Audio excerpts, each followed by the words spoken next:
for a Western audience. These events, tragic though they were, should not obscure the enormous progress that Kazakhstan has made. He continues, dealing with it in the way I suggest is the best way for the Western media. Signed, with very best wishes. I look forward to seeing you in London. Yours ever, Tony Blair.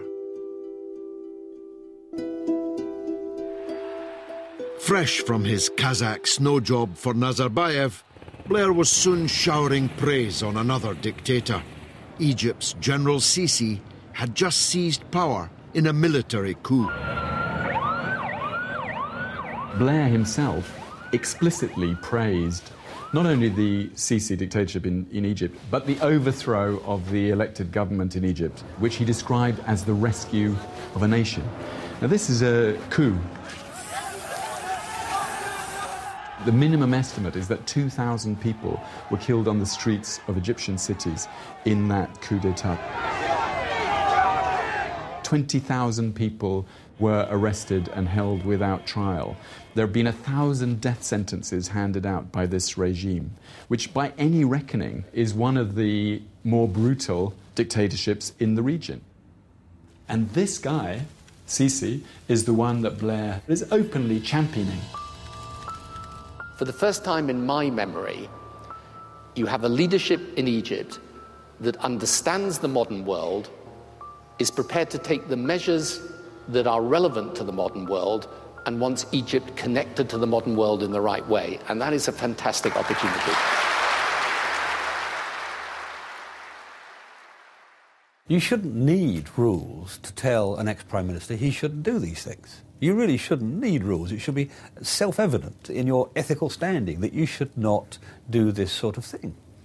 What does it do for the ongoing reputation of Britain if somebody hawks himself around essentially as an influence agent? There's an honour about being Prime Minister of Britain and a dignity about being a former Prime Minister of Britain. Mr. Blair is using that dignity to go around the world advising torturers, dictators, murderers, in return for hard cash. No previous Labour Prime Minister in the whole history of the Labour Party has behaved in this shameful, money-grubbing way.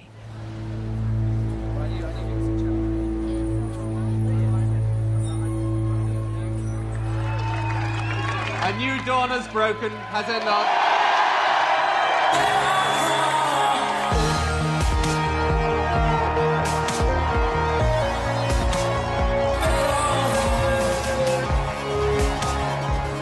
In 1997, a fresh-faced Tony Blair embodied the hopes of a nation as his landslide victory ended 18 years of Conservative rule. 97 was an extraordinary year. All those wonderful pictures of that sunny day when Tony and Cherie processed along Downing Street with screaming crowds.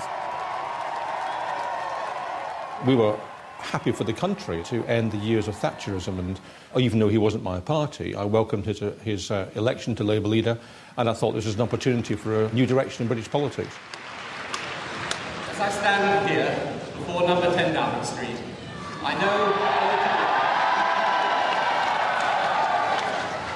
the huge responsibility that is upon me and the great trust that the British people have placed in me. We were all convinced that Blair would find a way of reconciling the divisions in Britain and making us a sort of more honourable and less cynical country. And it will be a government that seeks to restore trust in politics in this country. It's undeniable, even for me, that Blair's easygoing charm had mass appeal. But then, once you can fake the sincerity, the rest is easy.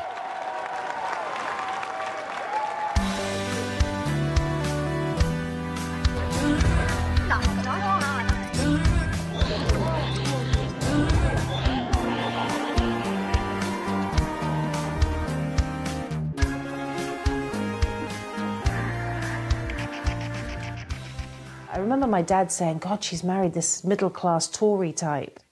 And he was kind of disturbed about that. But I know he quickly grew to love Tony because of the love that Tony and Cherie had. What kind of impact did he make on you? I adored him.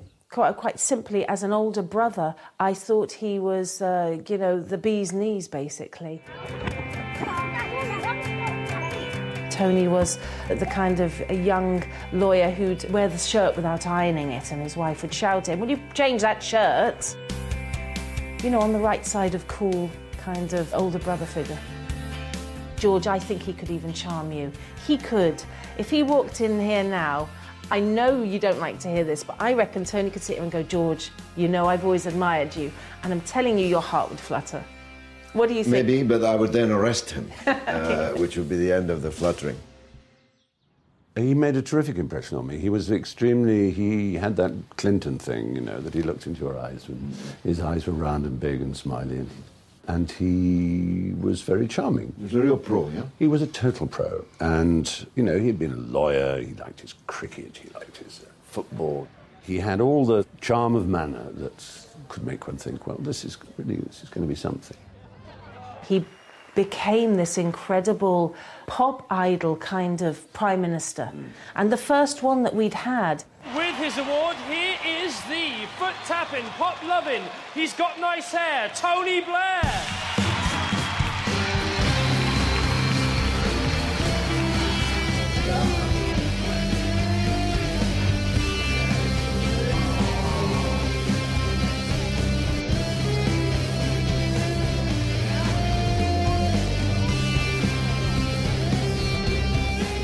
About married life, actually. Did you? Funny thing, did you have to say about married life? Well, me and Tony both reckoned it was rubbish. Did you? But many of us in the Labour Party didn't buy into Blair mania. For us, the party had been hijacked and was being flown to destruction. Because we'd seen Blair stab his best friend in the back to become Labour leader and then hack off the party's commitment to socialism. Most deadly of all was Blair's dance with one of Labour's worst enemies and one of the world's most powerful men. Do you like the feeling of power you have as a newspaper proprietor, of being able to sort of formulate policies for a large number of newspapers in every state of Australia? Well, there's only one honest answer to that, of course, and that's yes. Rupert Murdoch's news empire spanned over 150 newspapers across 4 continents, including a third of Britain's newspaper market. His papers had always backed the Tories, and the Tories had always won. But with Labour on course for victory in '97, Murdoch was worried about the party's plans to loosen his grip on the press. But he wouldn't worry for long. Tony Blair, who had an unerring instinct for where power lay in society and understood that in this era it was very important to bring the media on side and offer them a deal. 2 years before becoming Prime Minister, Blair went halfway around the world to attend a Murdoch conference in Hayman Island off the coast of Australia to pay tribute at the court of the Sun King. It should have been called Hyman Island, I was thinking, looking at the name today, because he went there and yielded himself and gave his media virginity to Mr. Murdoch. Blair just sent this sign right away, you know, we're yours if you want us, tell us what to do. In his conference speech, Blair said he opposed new laws to limit how much of the media could be owned by one person. In other words, he opposed his own policy. He went to make a very clear deal. I will look after your interests if you call off your dogs and if you back me. Sure enough, by election time in 1997, all of Murdoch's papers backed Blair to the hilt. Once in power, Blair returned the favour, protecting the Murdoch empire from any new media legislation. How would you describe your relationship with Tony Blair? I'm a supporter. New Labour was backed in power by the most powerful media interests, the most powerful corporations and city interests, because they realised he was representing them.